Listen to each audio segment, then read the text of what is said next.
अस्सलामुअलैकुम वरहमतुल्लाहि वबरकातुहू। Students, this is Syed Mudassir.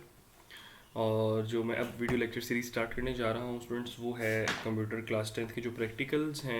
SRM की जो प्रैक्टिकल नोटबुक मिली है गवर्नमेंट की तरफ से, उनके प्रैक्टिकल्स को इंशाल्लाह ताला मैं अपलोड करूँगा, साथ समझाऊँगा भी आपको। तो टाइम की कुछ किल्लत होती है जिसकी वजह से मैं लेक्चर्स अपलोड नहीं कर पाया। HTML की सीरीज़ भी स्टार्ट की थी, तो कुछ टाइम की किल्लत की वजह से मैं नहीं उसको कर पाया। तो इंशाल्लाह ताला मैं ये कंप्लीट करने के बाद उसको भी कंटिन्यू करूँगा। तो आइए स्टूडेंट्स, टाइम को वेस्ट किए बिना हम इसको स्टार्ट करते हैं। इस वीडियो लेक्चर में हम पहले 3 प्रैक्टिकल्स को डिस्कस करेंगे। सबसे पहला प्रैक्टिकल हमारे पास है write a program which uses all types of variables and print their output. आपने ऐसा प्रोग्राम लिखना है जो कि सारी तरह के वेरिएबल की टाइप्स को डिक्लेयर करेगा और इनिशियलाइज करेगा और आउटपुट प्रिंट करेगा। जी काफ़ी सिंपल है। ऊपर मैंने कमेंट किया हुआ, तो ये सारी बात आप जानते हैं कि नहीं चलेगा। तो मैं इसको सबसे पहले प्रोग्राम को लिख लेता हूँ। Sharp include IO stream stdio.h, और उसके बाद जी इंट मेन फंक्शन, और उसकी बॉडी में आ जाते हैं हम। और सबसे पहले हम इसमें वेरिएबल डिक्लेयर करते हैं। अब आपने सिर्फ और सिर्फ इस वक्त जो 3 तरह की डाटा टाइप्स पड़ी हुई हैं, वैसे तो काफ़ी तरह की होती हैं हमारे पास, शॉर्ट होती है, लॉन्ग होती है, डबल होती है, ठीक है। तो हमने अभी सिर्फ जितनी तरह की पढ़ी हैं हम सिर्फ उन्हीं की बात करेंगे। तो आपकी नोटबुक में 3 तरह की दी हुई हैं, उसमें हमारे पास डबल भी है, शॉर्ट भी है, लॉन्ग भी है, तो हम उसको डिस्कस नहीं करेंगे, ठीक है। तो मैं सबसे पहले int a is equals to 1 कर लेता हूँ, ठीक है। और float b is equals to 1.5 कर लेता हूँ।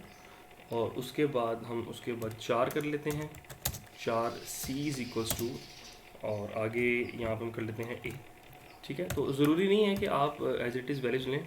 हाँ, बस इससे डाटा टाइप आपने ख्याल करना है कि इंट, फ्लोट और 4 तीनों का आपने बस प्रिंट आउट भी करवाना है, ठीक है। तो अब यहाँ पे हम प्रिंट एफ कर देते हैं। सबसे पहले हम इसको इंट को प्रिंट आउट करते हैं। तो इंट की जो हमारे पास फॉर्मेट स्पेसिफायर होता है मॉडुलस डी होता है। उसके बाद फ्लोट है, और फ्लोट का जो हमारा फॉर्मेट स्पेसिफायर है मॉडुलस एफ होता है। और उसके बाद हमारे पास सी है, और फ्रेंड्स सी का जो फॉर्मेट स्पेसिफायर होता है हमारे पास करेक्टर का, वो हमारे पास है मॉडुलस सी। और यहाँ से हम बाहर निकल के ए को प्रिंट करवा देते हैं, बी को प्रिंट करवा देते हैं, और उसके साथ साथ सी को प्रिंट करवा देते हैं। इससे काफ़ी सिंपल है। बैक /n भी ले लेते हैं, हमारे लिए ज़्यादा बेहतर है, ताकि हमारे पास न्यू लाइन में आ जाइए, ठीक है। बैक /n जी स्टूडेंट, इसको हम रन करते हैं। P1 देखें जी, तो यहाँ पे हमारे पास उसने ए की वैल्यू 1 प्रिंट कर दी है, और फ्लॉट की वैल्यू पॉइंट्स में आप जानते हैं होती है, और ये करेक्टर की वैल्यू प्रिंट कर दी, ठीक है स्टूडेंट्स। तो उम्मीद है समझ आया होगा। आइए हम मूव करते हैं अपने नेक्स्ट प्रोग्राम की जानिब, प्रैक्टिकल नंबर 2 की जानिब। ठीक है स्टूडेंट्स, हमारे पास अभी प्रैक्टिकल नंबर 2 है। इसमें कह रहा है write a program to print formatted output using escape sequences. तो एस्केप सीक्वेंस के बारे में आप अपने पढ़ चुके हैं। एस्केप सीक्वेंस क्या होता है? बैक /n को भी हम एस्केप सीक्वेंस कहते हैं, बैक/t को भी एस्केप सीक्वेंस कहते हैं। उसके साथ साथ जो हमारा कमेंट होता है, वो मल्टी लाइन हो जाए, वो सिंगल लाइन हो जाए, उसको भी हम एस्केप सीक्वेंस में ही कहते हैं, ठीक है। तो आइए प्रोग्राम को लिखते हैं। शार्प इंक्लूड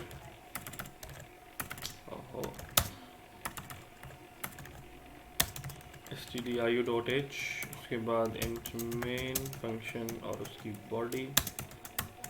अब हम यहाँ पे सबसे पहले करते ये हैं कि हम यहाँ पे सिंपल एक प्रिंट एफ ले लेते हैं। आप सिंगल प्रिंट एफ का इस्तेमाल कर लें या मल्टीपल प्रिंट एफ ले लें, कोई इशू नहीं है उसमें, ठीक है। मैं यहाँ पे कह लेता हूँ नेम के बाद बैक/t यूज़ करता हूँ। बैक/t अब जानते हैं थोड़ी सी स्पेस देने के लिए होता है, ठीक है। मैं यहाँ पे लिखता हूँ सैयद मुदस्सिर लिख लेता हूँ, ठीक है। और उसके बाद नई लाइन पे जाने के लिए हम इधर करते हैं बैक/n, और यहाँ पे आप कुछ भी लिख सकते हैं। मैं यहाँ पे लिख लेता हूँ फॉर एग्जांपल क्लास, मैं यहाँ पे लिख लेता हूँ 10th। और फर्दर इसमें मतलब दो आपको ज़्यादा पढ़ाए हुए हैं, एक बैक/n पढ़ा है और बैक/t आपकी बुक में। अगर हम प्रैक्टिकल की तरफ गौर करें, उन्होंने बैक/n के साथ में बैक/a भी पढ़ाया हुआ है। बहरहाल वो आपकी बुक में अभी तक नहीं पढ़ाया हुआ, तो आप बेशक उसको अगर छोड़ दें तो कोई इशू नहीं है। तो आपने बैक/n और बैक/t की तरफ ज़्यादा फोकस करना है। इधर भी बैक/t में यूज़ कर लेता हूँ। और अगर कमेंट की हम बात करें तो कमेंट के लिए आप जानते हैं कि सिंगल लाइन कमेंट है, this is single line comment, ठीक है। ये सिंगल लाइन कमेंट हो गया। और अगर मैं बात करूँ मल्टी लाइन कमेंट की, तो मल्टी लाइन कमेंट आप जानते हैं, मल्टी लाइन कमेंट समथिंग इस तरह का होता है, this is multi line comment, multi line comment. Multi line और सिंगल लाइन में फ़र्क तो आपको स्टूडेंट्स मालूम होगा, कि मैं फिर भी बता देता हूँ आपको। देखें, सिंगल लाइन कमेंट ये होता है कि आप उसको सिर्फ अगर ये डबल स्लैश को यूज़ करेंगे तो आप एक ही लाइन में जो कुछ लिखेंगे वो कमेंट होगा, उसके नीचे कुछ भी कमेंट, ये देखेंगे कमेंट नहीं हो रहा, तो ये सिंगल लाइन कमेंट होता है। और हाँ, जब तक हम इसको ओपन करेंगे, फॉर एग्जांपल ये हमारे पास है मल्टी लाइन कमेंट, तो ये फॉरवर्ड स्लैश और साथ स्टैरिक है, तो इसको जब तक हम क्लोज नहीं करेंगे, जिस लाइन में हम जाते रहेंगे वो हमारा कमेंट ही रहेगा। देखें ये भी कमेंट है, जिस लाइन में जाएंगे तो इसको इस तरह से मल्टी लाइन कमेंट कहते हैं, ठीक है। तो और अब ये भी चीज़ जानते हैं, कमेंट हमारा उसमें प्रिंट आउट नहीं होता, ठीक है। आइए इसको रन करते हैं। तो देखें जी, name Syed Mudassir class 10th हो गया, और आगे उसने देखें /t यहाँ पे यूज़ किया और यहाँ /n यूज़ किया हुआ, ठीक है स्टूडेंट्स। आइए अब हम मूव करते हैं प्रैक्टिकल नंबर 3 की जानिब। तो स्टूडेंट्स आइए अब हम मूव करते हैं प्रैक्टिकल नंबर 3 की जानिब।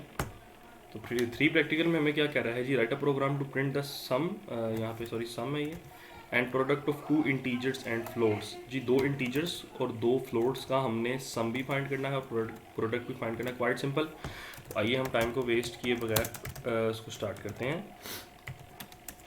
इन मेन, और मेन फंक्शन की स्टूडेंट्स बॉडी आ जाएगी यहाँ पे। तो सबसे पहले तो मैं वेरिएबल डिक्लेयर करता हूँ इंटीजर नाम के, इंटीजर ए और एक बी कर लेता हूँ, ठीक है। मैं इसको यूजर्स इनपुट ले लूँगा, एक फ्लोट में ले लेता हूँ, फ्लोट एक्स, और एक फ्लोट में वाई ले लेता हूँ, ठीक है। अब यूजर से करता हूँ प्रिंट है एंटर 2 इंटीजर्स, 2 इंटीजर्स एंटर करो, और उसको मैं स्कैनएफ करवा देता हूँ किसमें, मॉडुलस जी और मॉडुलस डी। फर्स्ट आपका ये वाला ए में स्टोर होगा और ये बी में, तो हम इसके लिए यहाँ पे लगा लेते हैं ए और यहाँ पे बी, ठीक है। इसी तरह हम फ्लोट के लिए ले लेते हैं, तो इसको हम कॉपी करके एज इट इज़ पेस्ट करते हैं। तो इसको हम थोड़ा इंडेंटेशन ठीक कर लेते हैं, एंटर 2 फ्लोट नंबर्स, या फ्लोट कह लें जैसे मर्जी कह लें। तो फ्लोट का आप जानते हैं कि फॉर्मेट स्पेसिफायर मॉडुलस एफ होता है, और यहाँ भी मॉडुलस एफ आएगा, ठीक है। यहाँ पे हम एक्स कर लेते हैं और यहाँ पे हम वाई कर लेते हैं स्टूडेंट्स। ये चीज़ें आपको पता है, मैं ज़्यादा एक्सप्लेनेशन में नहीं जा रहा हूँ। तो अब यहाँ पे मैं इसका पहले सम लेता हूँ, फिर प्रोडक्ट लेता हूँ। प्रिंट है the sum of integers are modulus D, और यहाँ पे हम निकल के बाहर कह देते हैं for example A plus B, ठीक है ना, ए प्लस बी। यहाँ से हम बाहर निकलते हैं। अब इसका इसी का हम प्रोडक्ट ले लेते हैं, ठीक है। कंट्रोल सी एंड यहाँ पे कंट्रोल वी, यहाँ पे लिख लेते हैं product of integers are modulus D, और यहाँ प्लस हटा के हम कर देते हैं स्टैरिक। इसी तरह हम फ्लोट में भी ले लेते हैं, print the sum of floats are modulus F, और यहाँ पे हम कर लेंगे x प्लस वाई, ठीक है स्टूडेंट्स। ये काफ़ी सिंपल है, बस मैं वैल्यू चेंज करता जा रहा हूँ। आप उम्मीद है कि समझ गए होंगे, अगर फिर भी कोई इशू हो तो मुझे बता दीजिएगा। नेक्स्ट हम यहाँ पे कर लेते हैं the product of floats are modulus F, और यहाँ पे हम कर लेंगे x स्टैरिक वाई। तो आइए इसको रन करते हैं और चेक करते हैं हमारा आउटपुट क्या आता है। एंटर 2 इंटीजर्स, मैं एक इंटीजर 2 एंटर करता हूँ और एक इंटीजर मैं 5 एंटर करता हूँ। सॉरी, यहाँ पे क्या हुआ, यहाँ पे देखें हम ना एम्परसेंट लगाना भूल गए, इसको एम्परसेंट ए और यहाँ पे एम्परसेंट बी, सॉरी ये लगाना भूलिएगा मत, ताकि हमारे पास प्रोग्राम का आउटपुट सही तरीके से आए।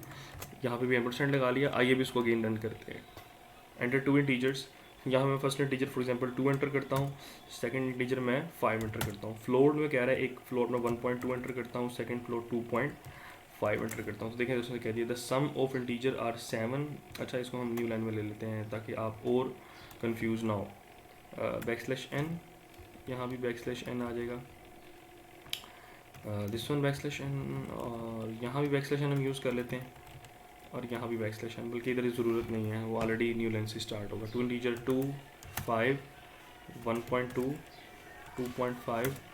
यहाँ पे sum of integers are 7, product is 10, sum of float are 3.7, product of float are 3.0। तो उम्मीद है कि तीनों प्रैक्टिकल स्टूडेंट समझ आ गए होंगे। फिर भी किसी किस्म का सवाल हो मुझसे पूछ लीजिएगा। तब तक के लिए इजाज़त दीजिए। अस्सलाम वालेकुम वरहमतुल्लाहि वबरकातुहू।